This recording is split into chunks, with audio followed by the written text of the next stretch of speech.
Ada beberapa hal yang didoktrinkan ke kita sejak sekolah. Ironisnya, hal-hal tadi justru ada yang bikin kita jadi lemah. Dan mindset lemah ini terbawa terus sampai kita gede. Kita bahas ya bro, karena lo udah tahu, pastiin adik-adik or anak-anak lo besok gak terdoktrin konsep yang sama. Nomor 1, sekolah itu nomor 1. Sering kan lo dengar kalimat harus menomorsatukan sekolah dibanding aktivitas lain. Padahal sekolah itu cuma satu dari sekian banyak tempat lo bisa belajar. Gara-gara konsep ini, kita jadi ngerasa kalau pencapaian terbesar itu adalah kalau kita bisa perform bagus di sekolah.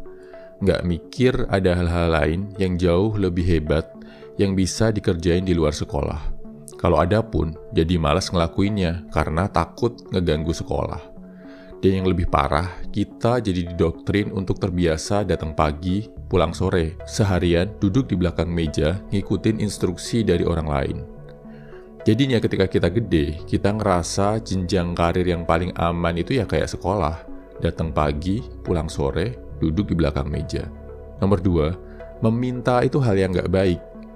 Di dunia nyata, kalau lo mau sukses, lo harus berani minta. Sekolah mengajarkan kita untuk gak meminta. Meminta dianggap perbuatan lemah, perbuatan memalukan. Padahal, meminta itu nunjukin kalau lo ngerti apa yang lo mau. Dan lo berjuang untuk mendapatkannya. Coba lihat perusahaan-perusahaan dan pebisnis tersukses di dunia. Mereka adalah yang bisa minta modal besar dari investor. Yang bisa meminta rekan bisnis buat jalin kerjasama. So, next time lo mau minta sesuatu ke siapapun, gak usah malu bro. Gak usah mikir takut ditolak. Ditolak itu biasa, gak ada ruginya. Kalau permintaan lo diterima, jackpot bro. Nomor 3, kemampuan menghafal dan menyelesaikan soal adalah hal terpenting.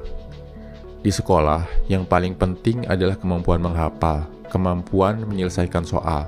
Makin jago menghafal dan ngerjain soal, makin tinggi nilai ujian lo. Dan kesuksesan di sekolah dilihat dari nilai ujian. Di dunia nyata, kemampuan otak itu bukan hal yang paling penting bro. Banyak hal lain yang terbukti jauh lebih krusial.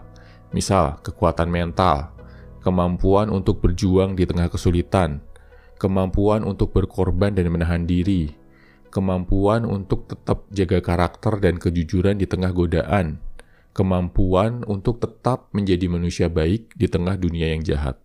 Nomor 4, salah dan gagal adalah hal yang memalukan. Makin banyak kesalahan, makin rendah nilai yang lo dapat. Dan ingat bro, momen-momen di mana lo atau teman lo dipermalukan, dihukum di depan kelas karena bikin kesalahan.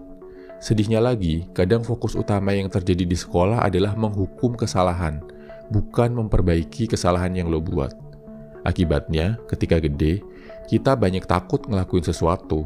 Takut salah, takut gagal, takut ditolak. Nomor 5, tujuan akhir sekolah adalah lulus dengan nilai bagus.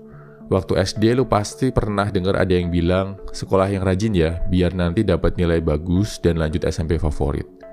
Di Indonesia, tujuan akhir kebanyakan sekolah itu nilai bro, bukan pemahaman, bukan pembelajaran. Asal nilai bagus, nggak ngerti or nggak paham, no problem. Karena mendewa-dewakan nilai, akhirnya banyak yang menghalalkan segala cara buat dapetin nilai bagus. Ada yang nyontek, ada yang nyogok, bahkan ada sekolah yang bagi-bagi bocoran biar siswanya lulus. Hal ini nih yang bikin banyak orang di Indonesia nggak bisa bahasa Inggris. Padahal belajar bahasa Inggris udah 9 tahun, dari kelas 3 SD sampai kelas 12 SMA. Hal ini juga yang bikin banyak koruptor, karena udah dikondisikan untuk main curang sejak sekolah.